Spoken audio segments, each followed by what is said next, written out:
Product করতে হলে এখন সনি অ্যাসেম্বলি হয় মালয়েশিয়া, সনি অ্যাসেম্বলি হয় আপনার তাইওয়ান, সনি অ্যাসেম্বলি হয় আপনার সিঙ্গাপুর।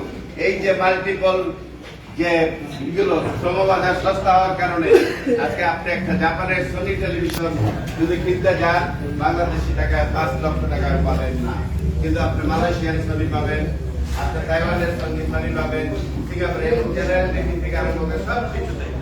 আজকে যে এই যে জাপান যে এত ধনী হয়েছে কেন হয়েছে, চায়নারা কেন আজকে ধনী হয়েছে? ওরা মেধাবী, ওরা কাজ করে বলেই আজকে শ্রমিকদের মূল্যায়ন করেছে বলেই আজকে ওরা আজকে জাতি হিসেবে উন্নত হয়েছে। আজকে যদি আপনি সৃষ্টির কথা বলেন, শ্রমিকরা যে সৃষ্টি করেছে আপনার আজকে পৃথিবীর 7ম আশ্চর্যের আমি 3টি কথা বলতে চাই, সেটা হলো তাজমহল। এরা কারা সৃষ্টি করেছে? শ্রমিক করে নাই। এই তাজমহল কি সম্রাট শাহজাহান করেছে?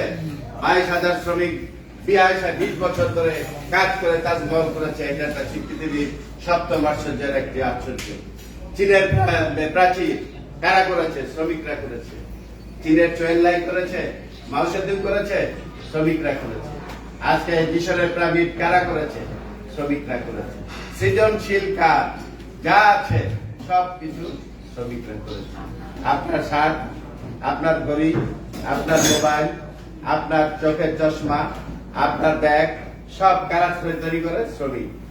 শ্রমিক যদি আপনার এক জায়গায় স্টাবলিশ হতে পারে, ঐক্যবদ্ধ থাকতে পারে, পৃথিবীর কোন শক্তি নাই তাদেরকে দাবিয়ে রাখতে পারে। সেই কারণে এক ভাই প্রশ্ন করেছিল শ্রমিক লীগের কাজটা কি?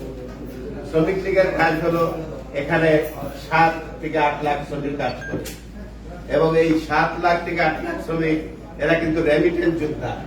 এদের কিন্তু আপনারা যে এই যে দেশের এত কষ্ট করে যে টাকাটা বিদেশের দেশে পাঠান, আমি যেটা স্ট্যাটিস্টিক্স থেকে জানি যে ইউটিউব আপনার ইন্টারনেট সার্চ দিয়ে 170টা দেশে সারা পৃথিবীর তামাম দেশ জুড়ে, পৃথিবী জুড়ে প্রায় 1,03 লক্ষ শ্রমিক সারা পৃথিবীতে ছড়িয়ে ছিটিয়ে আছে বাংলাদেশে।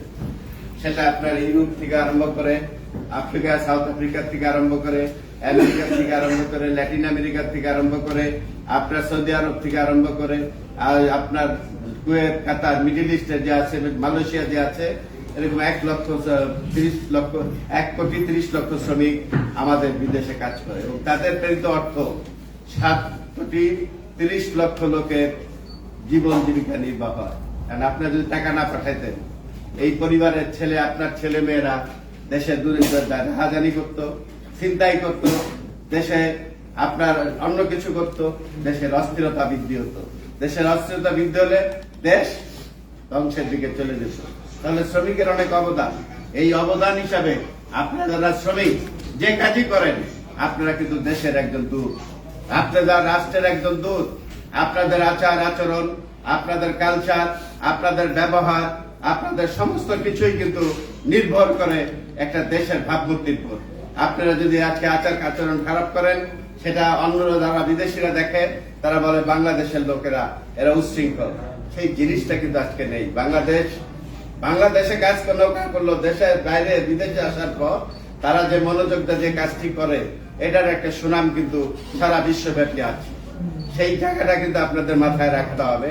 সেই কারণে আমি বলি যে আজকে শ্রমিক হলো আমাদের বড় সম্পদ। আজকে বঙ্গবন্ধুর কন্যা জননেত্রী শেখ হাসিনা বলেছেন, গোটা ইউরোপে 18 কোটি লোক আছে, কিন্তু আমাদের বাংলাদেশে 18 কোটি মানুষের 36 কোটি হাত। এটাকে আমাদের সম্পদে রূপান্তরিত করতে হবে। একটা লোক গৃহহীন থাকতে পারবে না বাংলাদেশে, একটা লোক না খেয়ে মরতে পারবে না বাংলাদেশে। সেই স্কিম আমাদের প্রিয় নেত্রী, আমাদের প্রিয় ঠিকানা, আমাদের প্রিয় অস্তিত্ব, আমাদের সর্বকালের সর্বশ্রেষ্ঠ বাঙালি জাতির পিতার কন্যা, তিনি সেই স্কিমগুলো কিন্তু করছেন। এই জিনিসগুলোকে আপনাদেরকে গর্বিত করে না?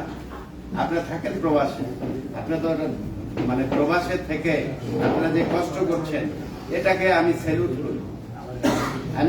করি, এবং আজকে লেবার অ্যাটাচে ছিল না অনেক এমবিসিতে, রাষ্ট্রদূতে, লেবার অ্যাটাচি করেছে ডাটাবেস করার জন্য। আমরা বলছি নেত্রীকে যে ইটালিতে কতজন শ্রমিক আছে এটা ডাটাবেস করতে হবে, এটা আপনার কাছে নক্ষদর্পণে থাকতে হবে, একটা উইং ওপেন থাকতে হবে। সেই উইং এ কোন শ্রমিকটা নিগৃহীত হচ্ছে অন্যায় ভাবে, এদেশে ল এনফোর্সমেন্টের লোক আপনাদেরকে আঘাত করছে, সেই জিনিসগুলো আমাদের দেখার প্রয়োজন আছে। আজকে একটা আমেরিকার শ্রমিক যদি কোনো দেশে থাকে, সে দেশে যদি যুদ্ধ হয়, একটা শ্রমিককে একটা লোককে বাঁচানোর জন্য তারা জাহাজ পাঠাতে না। কি কারণ? তাদের কাছে সুপার পাওয়ার আছে। সুপার পাওয়ার তো বুঝেন, তাই না? তাই আজকে সেই কারণে আমার মনে হয় আমরা জাতি হিসাবে আমাদের এই জায়গাগুলো আমাদের মাথায় রাখতে হবে। এবং আপনারা যারা এই জায়গায় শ্রমিক লীগের আজকে কমিটি করবো, এই শ্রমিক লীগের কমিটির দায়িত্ব দেখুন। শ্রমিক লীগ থেকে যাদেরকে দায়িত্ব নেতৃত্ব দেব, তাদের দায়িত্ব এই ইটালিতে যত শ্রমিক আছে তাদের সবাইকে মাদার সংগঠন তাদের সহযোগিতা নিয়ে আপনাদেরকে সংগঠিত করতে হবে। সংগঠিত করে তাদেরকে আজকে শেখ হাসিনার উন্নয়নের কথা ঘরে ঘরে এই ইটালির প্রত্যেকটা লোককে বুঝাতে হবে। আজকে শেখ হাসিনা এই দেশে আসলে যেন আওয়ামী লীগ, শ্রমিক লীগ, যুবলীগ, স্বেচ্ছাসেবক লীগ, ছাত্রলীগ সব একত্রে যেন শেখ হাসিনাকে ইতালিতে আসার পরে যেন আপনার একটা ঐতিহাসিক গণসংবর্ধনা দিতে পারে।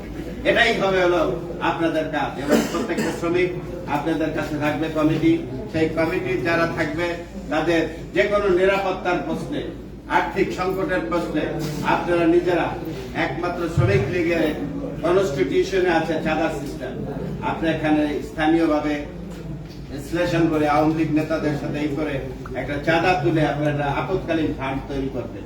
সেই আপৎকালীন ফান্ড দিয়ে আপনারা এখানে যারা শ্রমিক আছে, যারা নিগৃহীত, লাঞ্ছিত, অবহেলিত, নিষ্পেষিত, শোষিত, তাদের পাশে আপনারা দাঁড়াবেন। আপনার সংগঠন আপনাকে দিবে বিত্ত, সংগঠন আপনাকে দিবে সম্মান, মান, ইজ্জত। আপনি শ্রমিকের জন্য তা করবেন না। আপনি যত লোক বাড়াবেন আপনাকে মূল দল তত গুরুত্ব দিবে।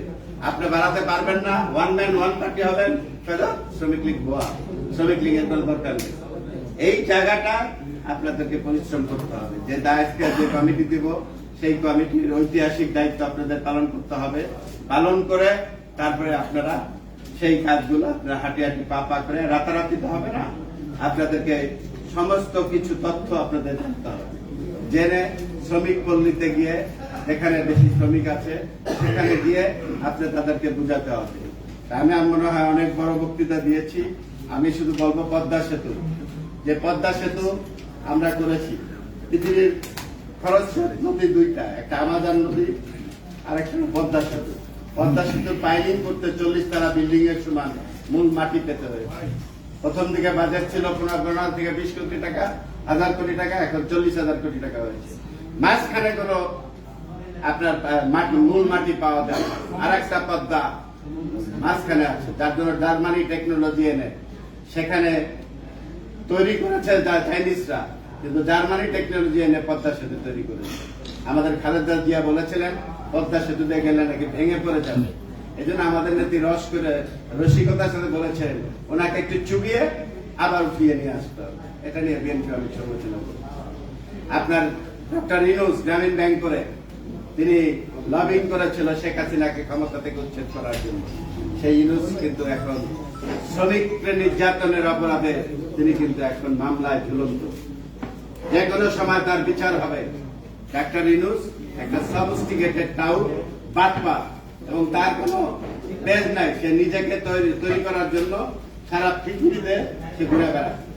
সাম্রাজ্যবাদ এবং মার্কিন যুক্তরাষ্ট্র এরা কি করে, কিছু লোক এনজিও দিয়ে তাদেরকে নার্সিং করে দেশের যখন একটা সংকট হয়, নিরপেক্ষতার লেব আসে, তারা তখন একটা পক্ষ নেয়। সেই পক্ষটা হলো আমেরিকার পক্ষে যায়, সেই পক্ষটা হলো পাশ্চাত্যের পক্ষে যায়। সেই জিনিসগুলো আপনাদের সকলের মাথায়, ব্রেনে, মগজে এগুলো আপনাদেরকে বুঝতে হবে। ভূ রাজনীতিতে এবং গ্লোবাল রাজনীতিতে এবং ন্যাশনাল রাজনীতিতে, রিজনাল রাজনীতিতে বাংলাদেশ একটা ভালো জায়গায় অবস্থান। যার কারণে আমেরিকার নির্বাচনের আগে শেখ হাসিনাকে অফার দিয়েছিল আমাকে একটা ইয়ার বেস করতে দেন সেন্ট মার্টিনে। শেখ হাসিনা সরাসরি বলেছে আমি বঙ্গবন্ধুর কন্যা। আপনার জানেন কিছুদিন আগে পত্রিকায় এসেছিল, সাংবাদিক ভাইরা দেখেছেন, পত্রিকায় এসেছিল, শেখ হাসিনা বলেছে এয়ার বেস যদি করতে দিত, বাংলাদেশের মানব অধিকার লঙ্ঘন হতো না, শ্রমিকের অধিকার লঙ্ঘন হতো না। এয়ার বেস যদি করতে দিত, গণতন্ত্র প্রজ্ঞান হতো না। কিন্তু আজকে করতে দেয় নাই বলেই আজকে আমেরিকা শেখ হাসিনা টার্গেট করছে। শেখ হাসিনা ওটার জন্য যথেষ্ট প্রস্তুত। আজকে এয়ার বাস কিনবে, ফ্রান্সের সাথে আপনার চুক্তি করছে। বঙ্গবন্ধু স্যাটেলাইট উৎক্ষেপণ করবে, আমেরিকার কাছ থেকে কিনবে না, ফ্রান্সের কাছ থেকে কিনবে।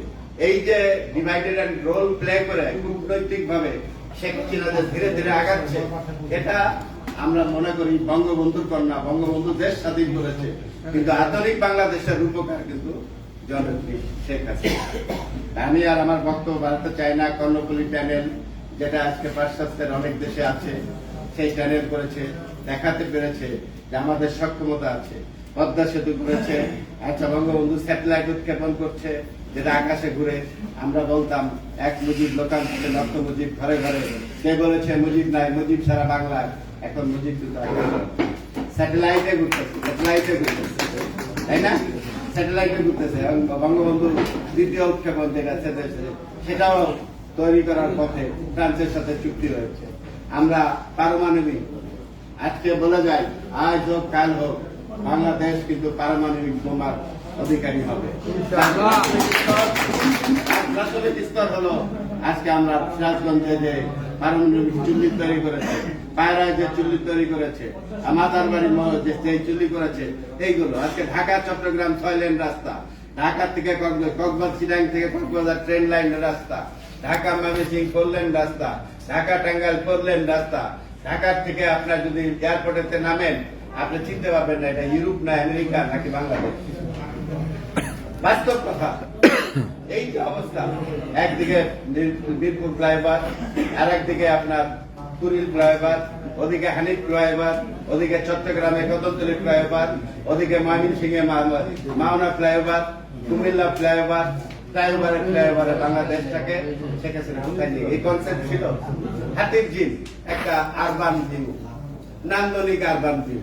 আর্মি আমাদের গর্বিত সেনাবাহিনী 2100 কোটি টাকা দিয়ে একটা ঝিলকে এখন ট্রাই করছে। খালেদা জিয়া রাত্রে 3টার সময় হাতির ঝিল ঘুরে দেখে আসতে গেছে। তার মানে তারা ভিতরে